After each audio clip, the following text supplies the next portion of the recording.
Good morning. Morning. Good morning and welcome to the members of the public. We welcome you to our public hearing meeting of the Los Angeles County Board of Supervisors. Today is Tuesday, June 13th, 2023, and we take note that a full complement of the board is present, with Supervisor Horvath joining us later. The Chief Executive Officer, the County Council, the Executive Officer, and the Sergeant at Arms are all here to assist. And we will begin today's meeting with the county's land acknowledgement.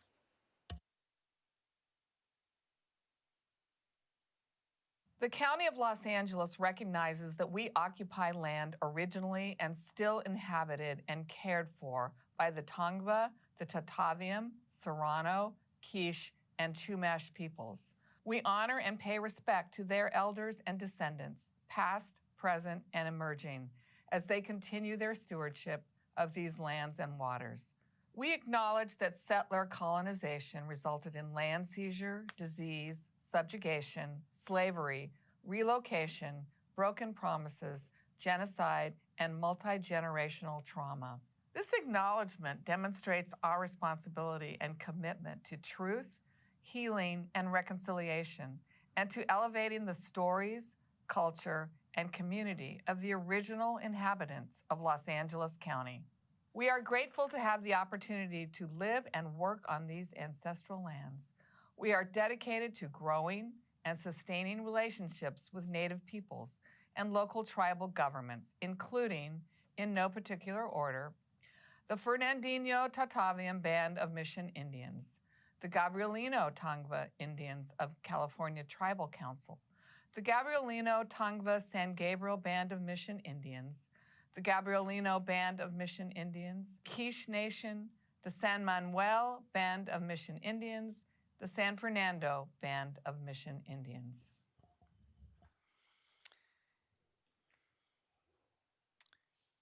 Executive Officer, please call the agenda. We will begin on page 2, public hearings. On item 1, Supervisor Solis requests that this item be continued to September 19, 2023. The remaining items will be held for hearing. On page 4, special district agenda. This is the agenda for the Newhall Ranch Sanitation District. Item SD1 will be held for hearing. On page 5 are the closed session notices. That completes the reading of the agenda, Madam Chair. The request for continuances is before you. Okay, we'll be voting on that continuance, colleagues, and moved by Supervisor Solis, seconded by Supervisor Mitchell to approve this item. That will be the order. Executive Officer, please play the Code of Conduct. Ladies and gentlemen, may I please have your attention? The meeting of the Los Angeles County Board of Supervisors is about to commence. A code of conduct will now be read, and we request that you comply with it to ensure the efficient administration of the meeting. Members of the public, it is your right to participate in today's board hearing, and the board encourages such participation. However, the right of the public to address the board must be balanced with the need to ensure that public comment does not interfere with the orderly course of the board's business. All are reminded to abide by the following rules. Speakers must cease speaking immediately when their time has ended. Public comment on agenda items must relate to the subject matter of that item. General public comment is limited to subjects within the jurisdiction of the board. Public comment does not include the right to engage in a dialogue with board members or staff. Please remain respectful of the forum and refrain from uttering, writing, or displaying profane, personal, threatening, derogatory, demeaning, or other abusive statements toward the board, any member thereof, staff, or any other person. Members of the audience should be respectful of the views expressed by speakers, staff, and board members, and may not clap, cheer, whistle, or otherwise disrupt the orderly conduct of the meeting. Any person engaging in conduct that disrupts the meeting is subject to being removed from the board meeting. And finally, if you witness conduct or behavior by other members of the public that disrupts your ability to remain engaged or participate in this meeting, please notify the Sergeant at Arms or other county staff. Thank you for your cooperation. Before we begin with our public hearing items, Executive Officer, please read the call-in information that was also provided on the agenda and explain the speaking rules. For members of the public wishing to participate remotely, as indicated on the agenda, please call 877-692-8955 and use participant code number 4433663. Members of the public participating remotely and in the boardroom, you will have the opportunity to address the board throughout the meeting. You will receive up to 1 minute to address the board on each of the public hearing items, and you will receive 1 minute to comment on all closed session items and 1 additional minute for general public comment for a total of 2 minutes. For members of the public joining us remotely, when the board moves to the item you wish to address, promptly press 1, then 0 to be entered into the speaking queue. Please remember to turn down the volume on your device as soon as the moderator calls on you, or there will be an echo. You will need to press 1, then 0 for each item on which you would like to speak. To ensure we hear from both in-person and telephonic speakers, we will alternate between the 2 speaking queues. Members of the public who are in attendance, when you hear or see your name displayed on the screen, please come down to the front of the boardroom and staff will assist you. Please do not approach the podium until directed to do so. We will begin by calling in-person speakers, and while they're coming forward, we will take telephonic speakers. Okay, Executive Officer, please swear in the members of the public who are requesting to address the board on the public hearing items. Thank you, Madam Chair. Please stand and raise your right hand in the testimony you may give before this board.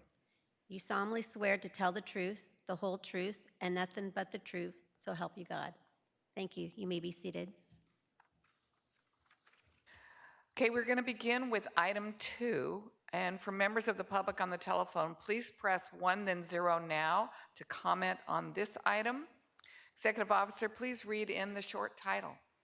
Item 2 is a hearing on the levy of annual assessments in the County Lighting District Landscaping and Lighting Act 1 for street lighting purposes for fiscal year 2023-2024 at the same rates as fiscal year 2022-2023 in all zones identified in the fiscal year 2023-2024 engineer's report, and a resolution confirming the diagram and assessment and order the levy of assessment in CLD LLA-1. A departmental statement was submitted and correspondence was received. Okay, and we do have with us this morning, my notes tell me we have Steve Berger, who's the Deputy Director, Department of Public Works, as well as Anthony, please pronounce your last name for us. Nevy, Assistant Director of our Department of Public Works, who is here to answer questions. Are there any supervisors that would like to make comments on item 2? Okay, seeing none. Executive Officer, please call the members of the public who've been signed up to speak on this item. Will the following individual please come forward and staff will assist you? Arnold Sachs. Moderator, may we have the first remote speaker, please? Our first participant is Eric Previn. You may begin. Yes. Do you hear me? Can you hear me now? Yes, we can hear you. Okay, great. So thank you and good morning. This is the lighting district item. Of course, I was a little more interested in the what seemed like food vending, which it looks like you've continued item 1. So I guess I'll hold my fire on that one. I'm just so frustrated when there's all kind of regulation for stuff that is try to get by and get through, and there's a $796 fee. But going back to lighting districts, I'm also frustrated there because I know it's City of LA, and maybe you saw the CBS report. There's a lot of, I guess, crime against lights, if you can believe it. They take the copper out of the, so along the freeways, you have a series of, this is Caltrans's problem, so you'll be delighted it's not your fault. But I don't know, I just wish we had a way to make these hardened lights so that we could proceed without vandalism because it's so important to be able to see at night. Obviously, a lot of wrong-way drivers, everything. Okay, your time Anyway, is have a up, great but day. it was just so fascinating listening to that. But you're Yeah, right. it's You make good. a really good point. I know. Thank you. But your time has expired. Well, Next, let's go to in-person. Arnold, welcome. Oh, good morning. Thank you. These county lighting districts, do they include the corporate cities or just in unincorporated areas of the county? They don't include the city of Los Angeles, right? It's just the county areas? Does that include metro operations or is that a separate lighting district? And I'm also wondering, who provides the electrical power for the lights? They're not all working under solar conditions, right? So is it, I noticed that there's no more department on the water and power vehicles. It's just water and power.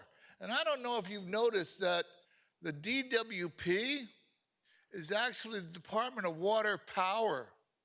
It has no inclusion of any electrical power. It was always DWP when when the county was first. Thank you. Your time has expired. You only get 1 minute? Yes, 1 minute. Oh, that's screwed up. So what? Are there no other speakers? No other speakers, Madam Chair. Okay, and seeing no other supervisors on the queue, would be appropriate to close the public hearing and vote on this item. Item 2 is before us, moved by Supervisor Barger, seconded by Supervisor Mitchell to approve the item. Executive Officer, please call the roll. Item 2 is before you. Supervisor Solis. Aye. Supervisor Solis, aye. Supervisor Mitchell. Aye. Supervisor Mitchell, aye. Supervisor Barger. Aye. Supervisor Barger, aye. Supervisor Hahn. Aye. Supervisor Hahn, aye. Motion carries 4-0. Okay, now we're going to move on to item 3. For members of the public on the telephone, please press 1 then 0 now to comment on item 3. Executive Officer, please read in the short title.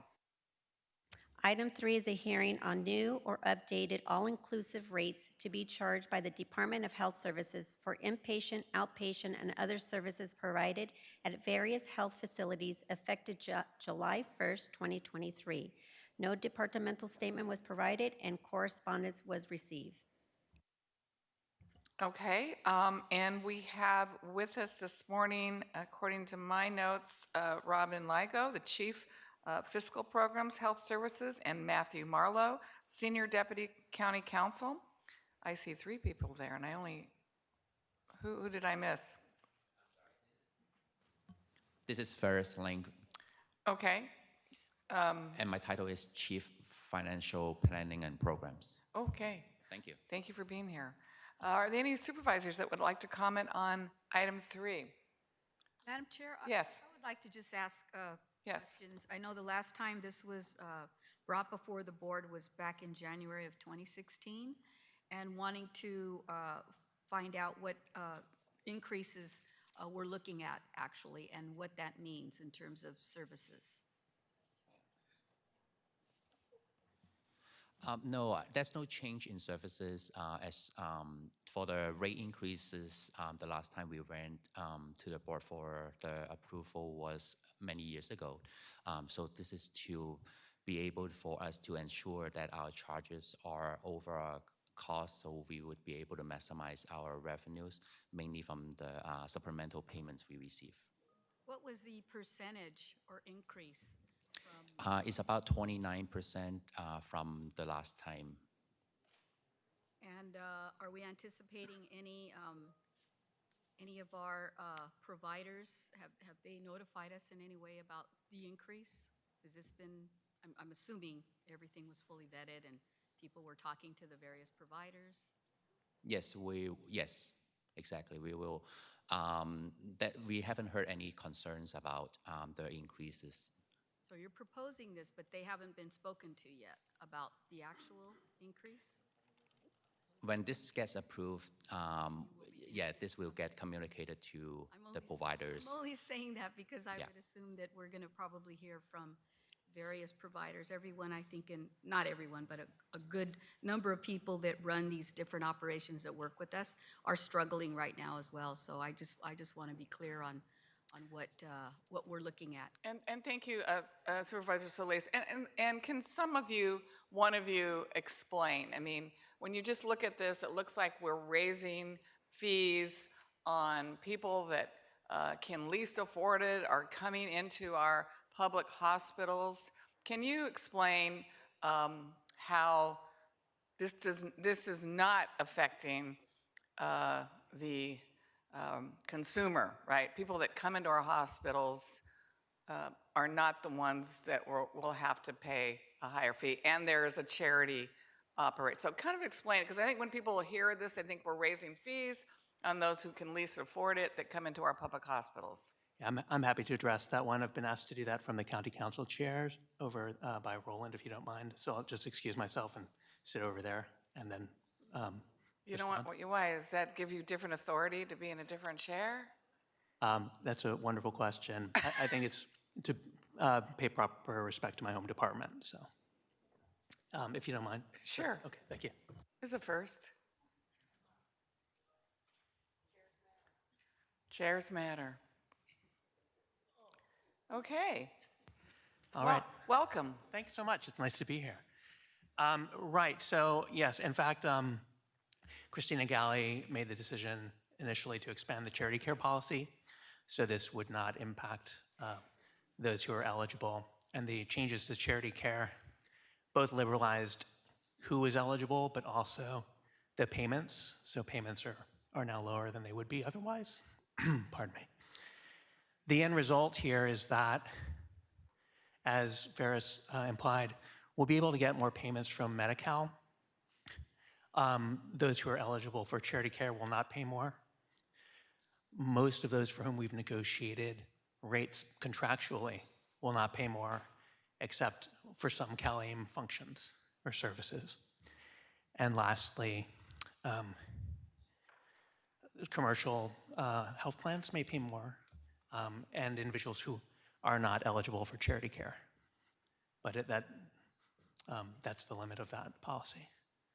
Thank you. Do you have any follow-up questions, Supervisor Solis? No, I understand that why we're doing this is because we are seeing our increasing costs that we're seeing here at the county, which I understand. And for example, our insurance providers like LA Care and others will have to adjust for that.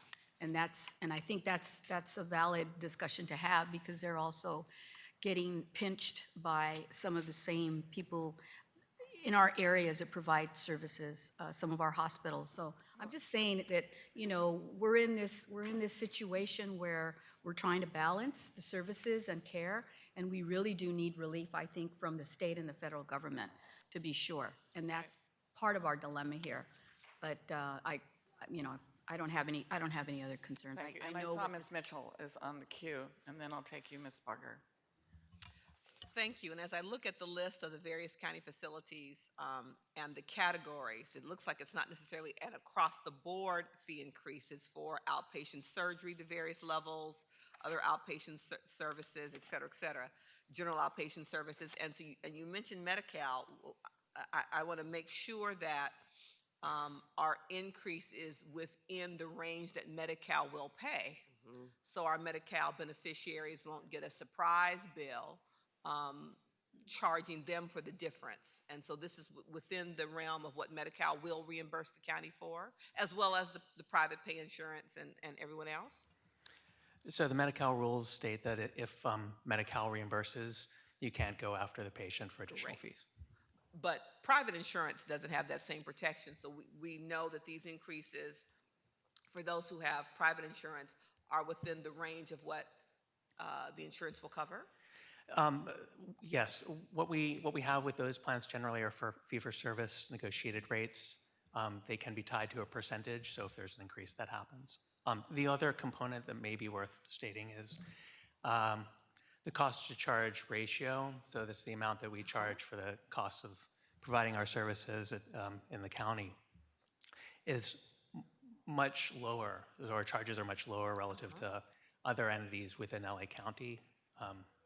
And so this will still leave us somewhere in the middle of the pack in terms of the charges. Fair enough, but also bring us closer to, actually recouping our actual costs for providing stellar health services. All That's right, the hope. thank you. Yes, a very good point, because it's my understanding too that we are not raising rates to exceed what we already know will be reimbursed. And I think that's important. Supervisor Barger. Thank you. And my understanding is we haven't done this because of COVID. It's been about 2016, is that right? About when we last raised the rates? And I guess to follow up on Supervisor Solis's question, is it unusual for us to raise the rates and then notify the other providers? I mean, I was told that we actually had reached out to the managed care plans and that they were comfortable with this. My understanding is that we do, as Matt was saying, we do the contract negotiation with our health plans on a regular basis, depending on the structure of the terms and things in that nature. So, so we also will inform them that if our charges get changed, then we will tell them that these are the new approved rates. Okay, I mean, and it's basically passed through. I mean, it's, to Supervisor Mitchell's point, this is under the threshold of what we can bill federal and state, and we get reimbursed. Okay, thank you. Thank you.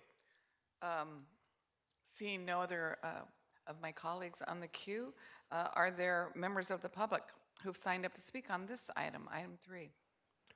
Will the following individuals please come forward and staff will assist you? Arnold Sachs, Dr. Genevieve Clavero. Moderator, when we have the first remote speaker, please. Our first participant is Eric Previn. You may begin. Thank you. It's Eric Previn from Studio City. And I noted that these are, for example, one of the hospitals at which the rates could go up is for the providers is LAC plus USC Medical Center. I thought we changed the name of that hotel, but I don't know, or hospital. And I was looking at the level of care, and I think it's great to have a lot of choices for levels of care. But when you have level 1 through level 65 of care with escalating rates, it makes me wonder, what is level 65 care? I mean, it is a very interesting question. I also looked at the psychiatric costs at the first hospital, and they seem extremely low. Like they're way beneath, for example, step-down intermediate care or live donor kidney. Well, that's huge. Obviously, that's a big deal. If you can get a kidney, take it. That's what I say. Anyway, this is very, very dizzying, and I just hope that the charity care Thank you. program Your is time not has a expired, labyrinth. Mr. Previn. Yes, exactly. Thank you. And thank you. Thank you. Next speaker, please. Madam Chair, there are no other additional remote speakers in queue to address the board. Okay, let's go in person. Mr. Sachs. Yes, thank you. Good morning. According to your guide that's put up by the County by the County of Los Angeles, Martin Luther King Jr. Hospital is no longer part of the county system. It's not listed on page 53 of your guidebook. So if it's not listed, what hospital is available for that district? What public hospital? And as far as health centers in Covered California, isn't Covered California still part of insurance plans issued by the state of California? And people have been mentioning Medi-Cal, but it's no longer Medi-Cal. It's Medi, M-E-D-I-C-A-L, which is different than Medi-Cal. Did the state legislature make that change? It's listed in your guidebook as Medi-Cal, which is different than Medi-Cal. When was that changed? Thank you. Next speaker, please. Good morning, Genevieve. Good morning, Board of Supervisors. I am glad to see that agenda because it's very important to look at the rate on an ongoing basis. And when we don't, we have a big deficit like we have now. So I'm glad to see that item. Thank you.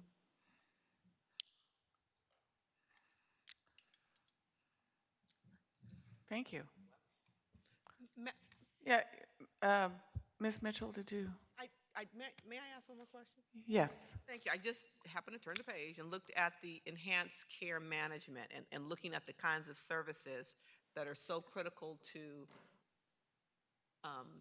the work we're doing around the unhoused. And so I wanted to make sure, and looking at those provider rates, particularly when we look at enhanced care management, the in-person outreach, the telehealth, and really wanting to make sure that these reimbursement rates are,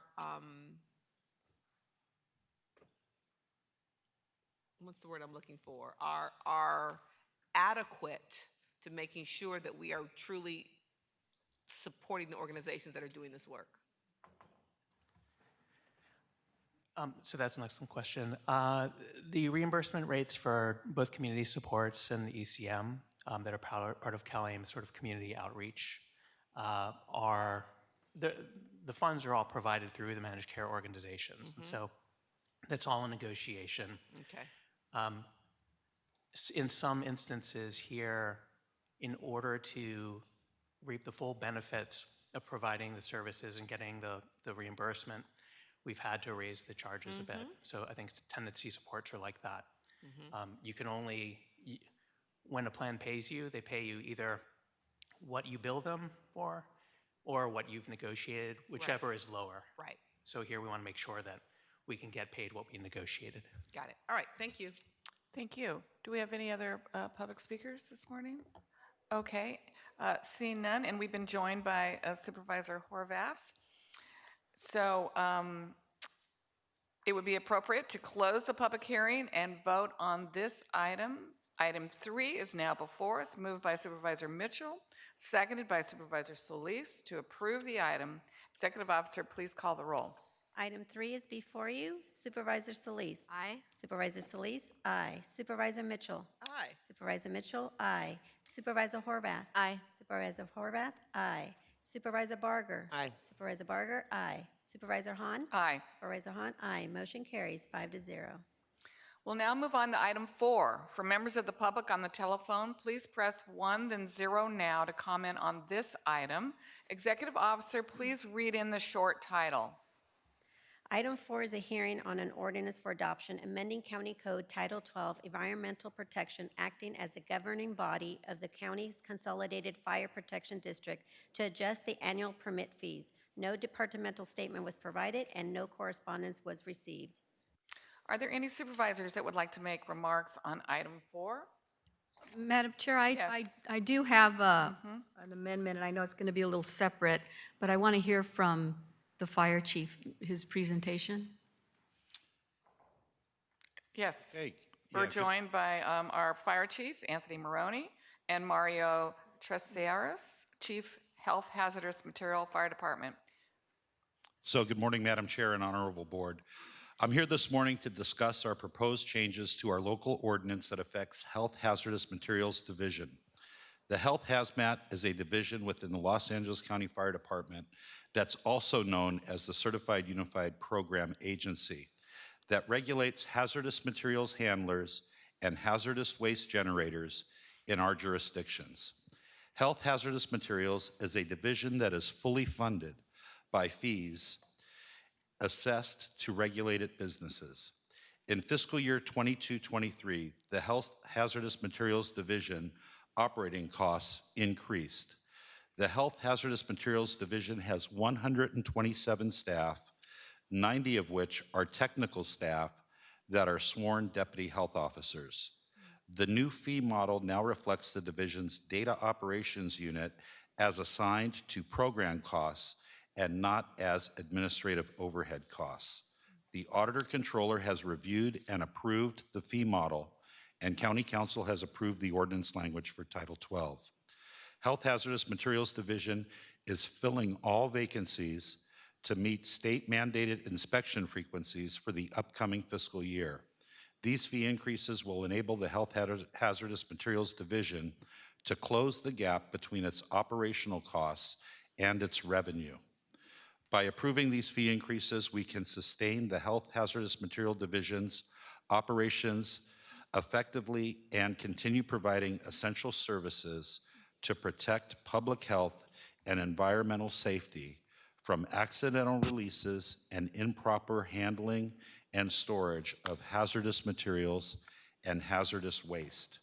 We appreciate your cooperation these amendments to the local ordinance Title 12, as they will contribute to our continued success and effectiveness as we protect the health and safety of the residents and the communities that we serve. Thank you.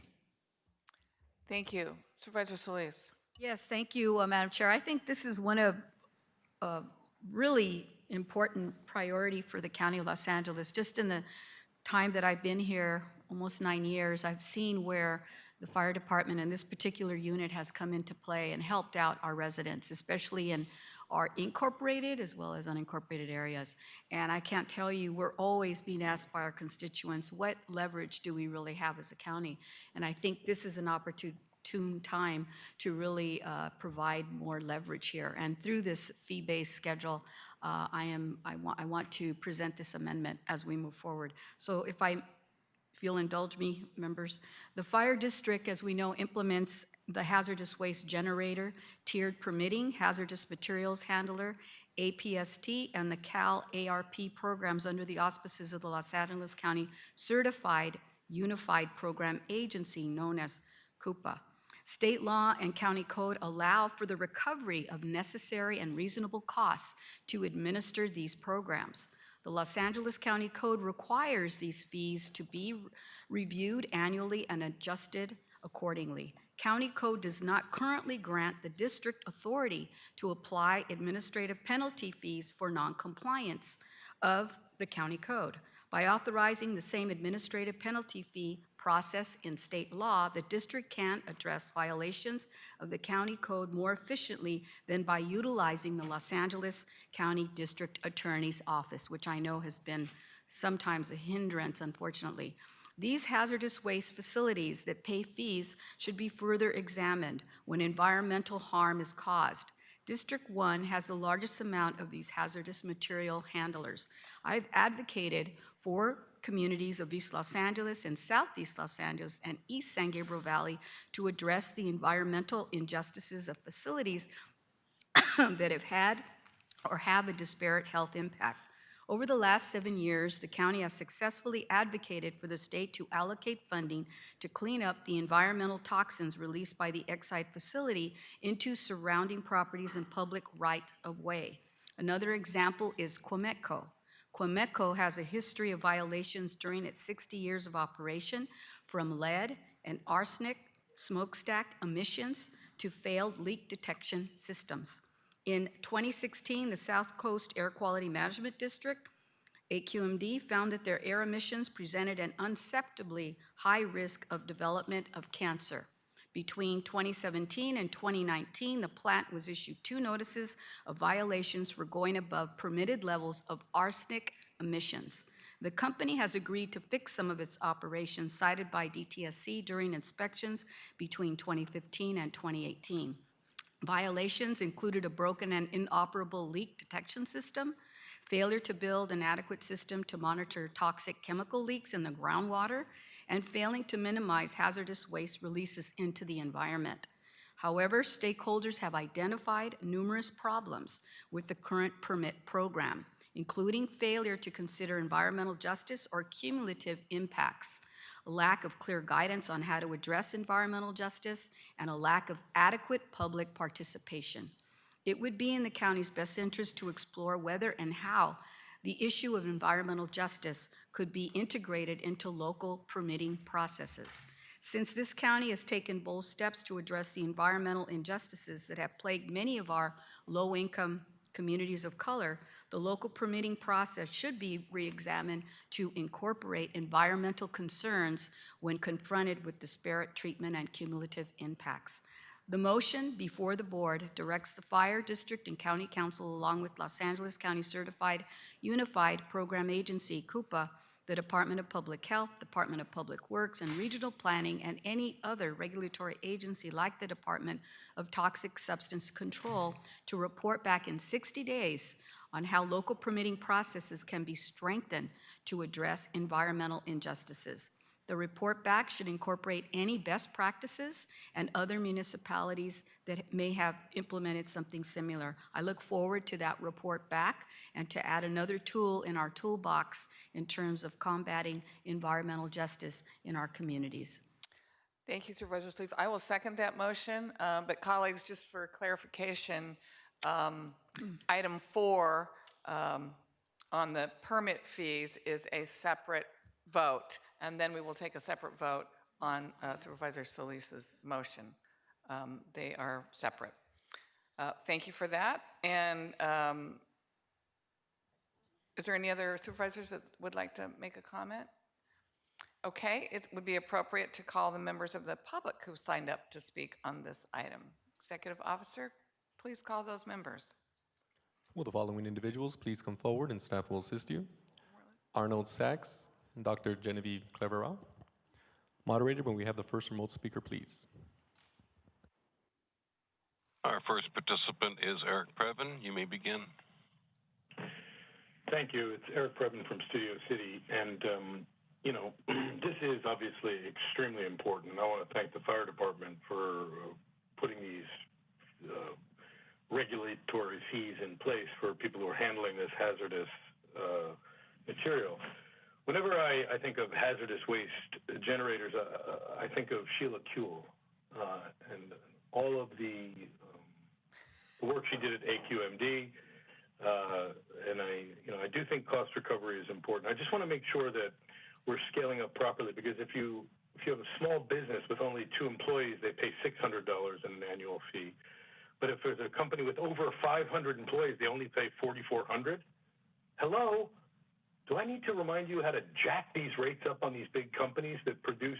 I mean, Supervisor Solis, in your district alone, the amount of toxic effluence that has been poured into the communities, this needs to be handled. Thank you. Thank you. I'm going to cut you off before I knew you were going to say some word there. Thank you, Mr. Previn. Looks like we're going in person now. Mr. Sachs. Yes, good morning. Environmental protection. I just read a story in the LA Times about the quality of the air in LA County. To put it mildly, sucks. When is the state of California going to update CEQA requirements, clean air requirements? Who's responsible for all the stuff that's in the air? The particulate matter is off the chart. Who's responsible? Are the proprietary pipelines required to have insurance that carry oil and gas under the county and the city? If they have a spill, who's required to pay? What about the sewage spills that we've had recently? There's been over 100 million gallons of sewage going into the ocean. Who's responsible for the oversight of that? Do you know about that, Ms. Hahn?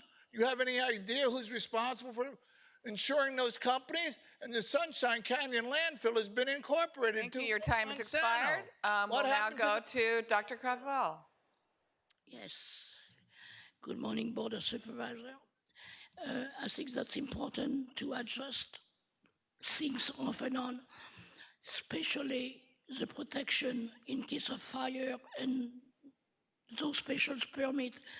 And I think it should be different fee depending what they produce and so on. So it will be not the same fee for a small restaurant versus a huge place and so on. So thank you for doing that. Thank you. Are there any other members of the public, either in person or on the phone, on this item? No, ma'am. Okay, then it would be appropriate to close the public hearing and vote on this item. Colleagues, again, item 4, not the report back, but item 4 is now before us. Moved by Supervisor Barger, seconded by Supervisor Horvath to approve this item. Executive Officer, please call the roll.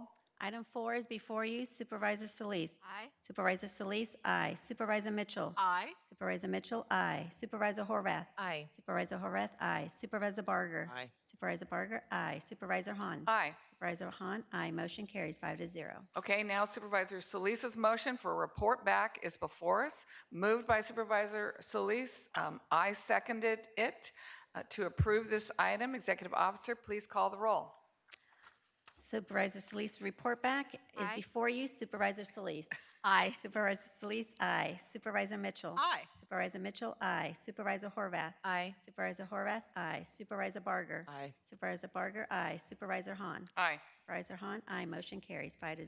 Okay, we're going to move now to items SD1. For members of the public on the telephone, please press 1 then 0 now to comment on this item. Executive Officer, please read in the short title for item SD1. Item SD1 is a hearing on the service charge report for the wastewater revenue program. No departmental statement was provided and no correspondence was received. Okay, and we have Navnit Padaval, supervising engineer for the sanitation district.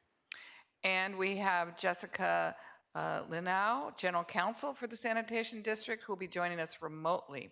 And they're both available for questions. Are there any supervisors that would like to make some remarks on this item? Seeing none, Executive Officer, please call the members of the public who've signed up to speak on this item. Will the following individual please come forward and staff will assist you? Arnold Sachs. Moderator, may we have the first remote speaker, please? Our first participant is Eric Previn. You may begin.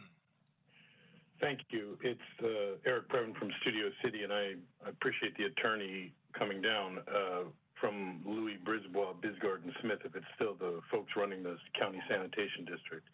Obviously, this would be the point in the presentation to hang our heads in shame at the revelation in the LA Times that Rainin and that other guy, who were as offensive as one could really imagine, I think, you know, calling a judicial officer sugar tits is not polite, even if you're not in court. And all sorts of expletives, these guys, if they're looking for work, now that their firm has been collapsed, they tried to step away from LBBS, could certainly find a home in public comment. This group, I mean, the county obviously has to leave Louis Brisbois, Bisgard, and Smith. No harm, no foul. But enough is enough. And Don Harrison did a lot of good work with that firm, making it absolutely impossible to see that it was the county sanitation district, not the county, that was paying them all those years. And kudos to Don Kanabi, who's probably at the U.S. Open today. Okay, thank you. Thank you. You're welcome. Thank you. Thank you. I believe, are we going in person to Mr. Sachs? Oh, yes, thank you again. I'm glad to see there's a large turnout of people concerned about the Newhall Ranch Sanitation District. Doesn't seem the place is crowded with people. As far as this wastewater, who's required to cover insurance for leaks like that? Who's required? Is there insurance by the county to cover the leaks for the wastewater removal from the houses and the developments? What about homeowners associations? When they're involved, who's required to cover the cost? Is it included in the initial assessment of the homeowners association? A lot of them are developed over a period of time so that the last homeowners association, the last development is the one that covers all the cost. That kind of sucks. You know why? Because they get bombed. Okay, thank you. Your You're time is welcome, expired. Madam Chair. Are there any other speakers, either in person or on the queue? No. So it would be appropriate to close the public hearing and vote on this item. Colleagues, item SD1 is before us, moved by Supervisor Barger, seconded by Supervisor Horvath. To approve this item, Executive Officer, please call the roll. Item SD1 is before you. Supervisor Solis? Aye. Supervisor Solis, aye. Supervisor Mitchell? Aye. Supervisor Mitchell, aye. Supervisor Horvath? Aye. Supervisor Horvath, aye. Supervisor Barger? Aye. Supervisor Barger, aye. Supervisor Hahn? Aye. Supervisor Hahn, aye. Motion carries 5-0. Okay, thank you. We will now hear from members of the public wishing to address the board on the closed session items and general public comment. For members of the public on the telephone, please press 1 then 0 now to comment on these items. Executive Officer, please call the members of the public who've signed up to speak on these items. Will the following individual please come forward and staff will assist you? Arnold Sachs. Moderator, may we have the first remote speaker?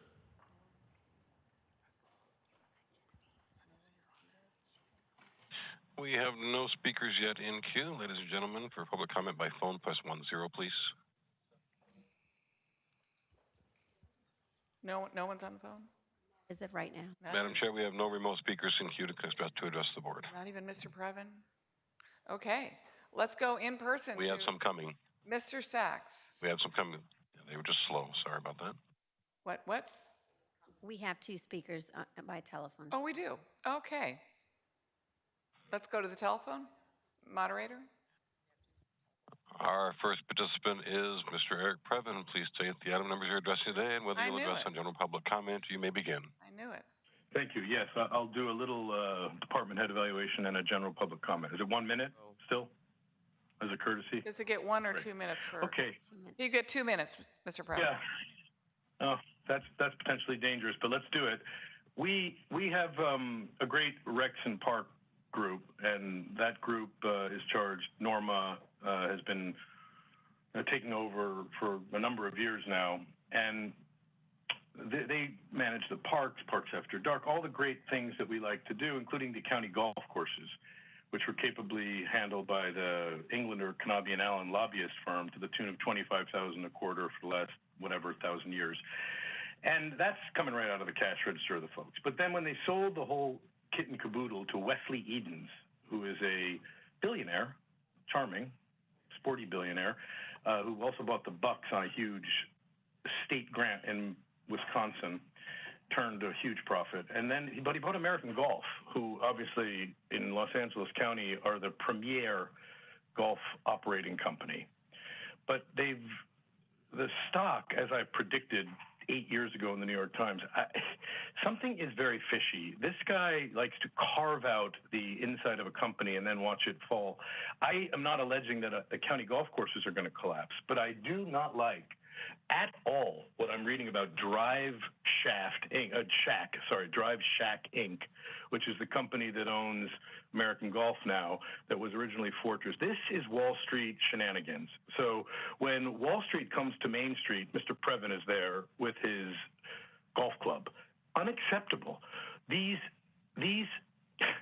look, the U.S. Open is terrific, but they need to come up with a lot of money for the Legacy Project. Supervisor Mitchell, the Legacy Project needs to be covered by Mr. Wesley Edens, the multi-billionaire. We cannot be soaking our citizens for contributions when this guy has been hand over fist. Does anybody want to question that about American Golf? They'll say, oh, no, we're going out of business. Thank you, Mr. Previn. Thank you. Thank you. Next speaker, please. Our next participant is Marcia. Please state the agenda items you're addressing today and whether you'll address on general public comment. You may begin. Go ahead.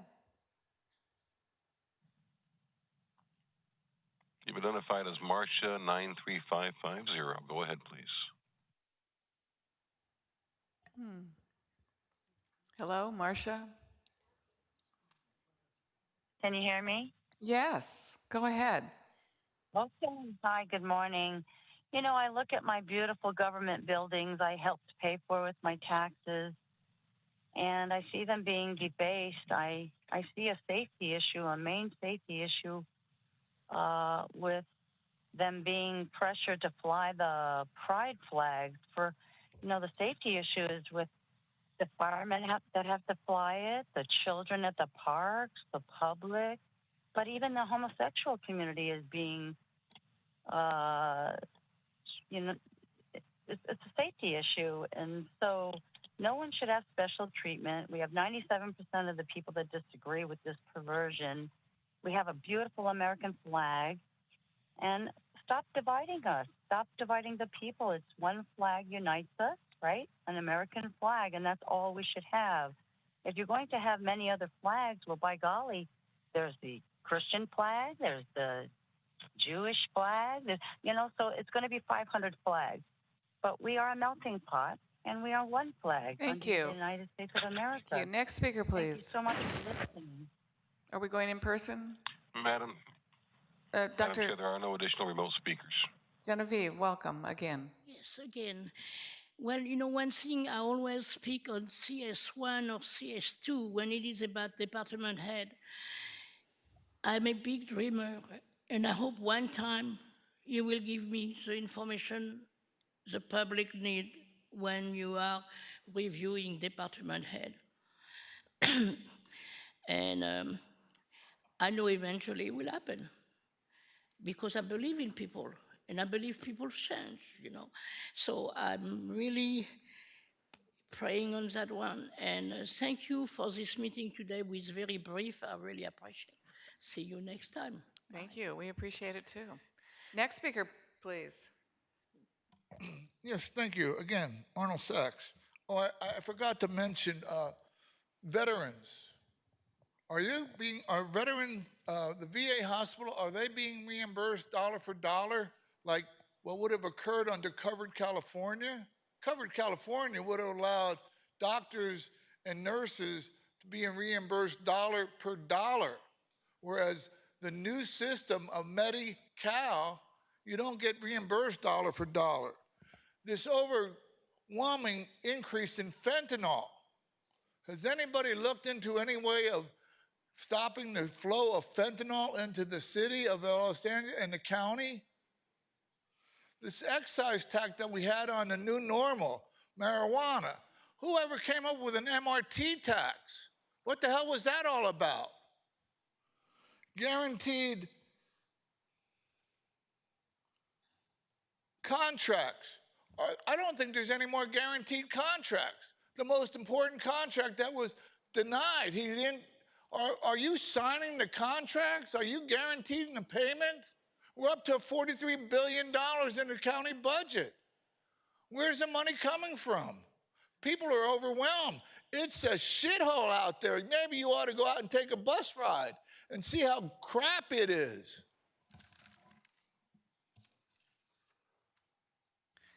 Are there any other speakers? No other speakers, Madam Chair. Okay. Seeing no any more speakers either in person or on the phone, that will conclude our time for public comment. And members of the public and colleagues, we're now going to go into closed session. Executive Officer, please read us into closed session. In accordance with Brand Act requirements, notice is hereby given that the Board of Supervisors will convene in closed session to discuss item CS1, Department Head Performance Evaluation, and item CS2, Conference with Labor Negotiator Fezia Davenport and designated staff as indicated on the posted agenda. Thank you.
Okay.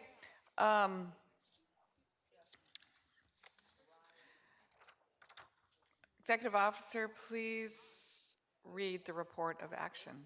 Thank you, Madam Chair. The following is a report of action taken in closed session on June 13, 2022. Item CS1, item CS2, no reportable action was taken. Thank you.